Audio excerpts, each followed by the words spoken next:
Hi, I'm Ellie. And I'm Charlotte. And we run a bridal boutique in South West London called Ellie and Charlotte.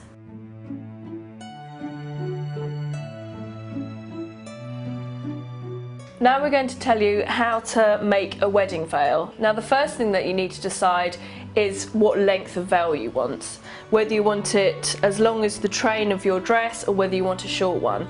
The next thing you need to work out is if you want 1 or 2 tiers. This has got 2 tiers, this veil here, or a 1 tier is just simply without that, just 1 long tier.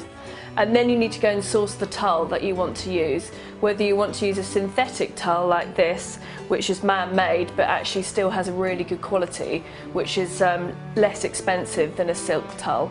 Or if you want to be more extravagant and buy a silk tulle, but you will probably be spending approximately £90 a metre on a silk tulle. And then once you've worked that out, you need to get yourself a comb. You need the comb to attach the veil to. Now, it obviously doesn't have to be a plain plastic one. It can be the accessory you're going to be using in your hair as well. You need to kind of weigh up the pros and cons, and also the hassle of making a veil and trimming it at the end as well. This has just got a really small overlocking trim. So if you've got an overlocker, that's perfect, or you can just leave it plain. But really, to make a veil is quite expensive and a lot of work.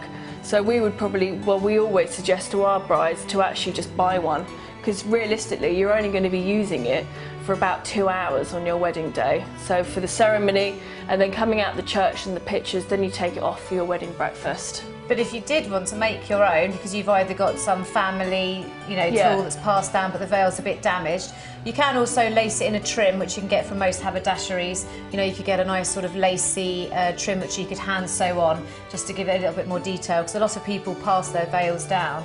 But the most important thing is making sure it's quite neat up by the comb. So by doing that, you need to fold it over, you'll need to sew through to concertina it up. Do some smocking so that it's like actually about this wide, but it will be shrunken down to about this wide, just to get the effect, so that you get that cascading veil effect. And that's how you make your own wedding veil.